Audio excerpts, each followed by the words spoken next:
네, 그제와 어제 미국 상업위성이 촬영한 북한 동창리 발사장 사진입니다. 그제 7일 포착된 차량과 물체들이 보시는 것처럼 어제는 사라졌고요. 이 로켓 엔진 시험장 옆의 땅이 하루 사이에 눈에 띄게 어지럽혀졌습니다. 이 북한이 여기서 했다는 중대한 시험이 바로 로켓 엔진 시험이라는 흔적입니다. 이 북한이 로켓 엔진 시험이라고 공개한 건 지난 2017년 3월이 가장 최근입니다. 바로 이 사진인데요.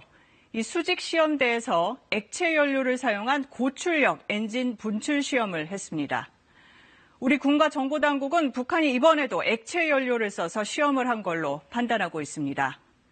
실제로 액체 연료를 주입하는 장면이 미국 정보자산에 포착된 걸로 알려졌습니다. 이번 로켓 엔진 시험이 위성 발사용인지 ICBM 발사용인지는 해석이 엇갈립니다. 하지만 분명하고 또 심상치 않은 건 이게 하노이 북미회담 결렬 이후에 북한이 경고해온 이른바 중대조치 철회와 관련한 첫 행동이라는 점입니다.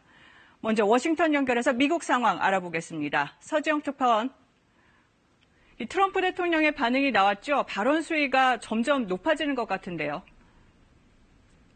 네, 북한이 중대한 시험을 했다고 발표한 뒤 트럼프 대통령이 이곳 시간으로 일요일 아침부터 첫 트윗을 올렸는데요. 김 위원장이 적대 행동을 한다면 잃을 것이 많다, 모두 잃을 것이라고 강한 어조로 밝혔습니다.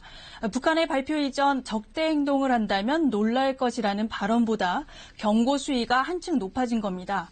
또 김 위원장이 미국 대통령과의 특별한 관계를 무효화하길 원하지 않으며 미 대선에 개입하고 싶어 하지 않는다고 애둘러 경고했습니다. 네, 심기불편한 걸 이렇게 애둘러서 표현하면서도 경고 수위도 높인 것 같은데 이걸 어떤 의도로 봐야 할까요? 트럼프 대통령이 늘상 대북 문제에서 외교적 치적으로 내세웠던 것이 자신이 집권한 뒤 핵실험도 없었고 ICBM, 즉 대륙간 탄도미사일 발사도 없었다는 겁니다. 바꿔 말하면 이 두 가지는 트럼프 대통령이 설정한 마지노선입니다. 미 대선에 개입하지 말라는 경고를 두 차례나 한 것으로 미뤄볼 때 이 전임 대통령과 차별화할 수 있는 외교적 치적을 위협하지 말라는 강한 대북 메시지로 해석할 수 있습니다. 네, 북한이 제시한 연말 시한이 얼마 안 남았습니다. 미국의 다음 선택지 뭐가 될까요? 현재로선 북한의 추가 도발을 막기 위한 상황 관리에 집중할 것으로 보입니다. 트럼프 대통령이 김 위원장은 매우 똑똑하다. 또 북한은 엄청난 경제적 잠재력을 가지고 있다. 이렇게 언급한 것도 대화의 문이 아직 열려 있으니 협상장으로 돌아오라고 촉구한 것으로 해석이 됩니다.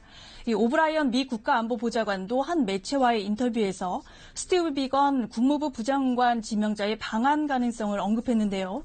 이 기간 북미 간 접촉이 이뤄질지 주목됩니다. 다만 북한이 ICBM 발사 동향 또는 핵실험 재개 움직임을 보일 경우 이미 트럼프 대통령이 무력 사용 가능성을 언급한 만큼 강대강 대치로 돌아설 가능성도 배제할 수 없습니다. 지금까지 워싱턴에서 전해드렸습니다.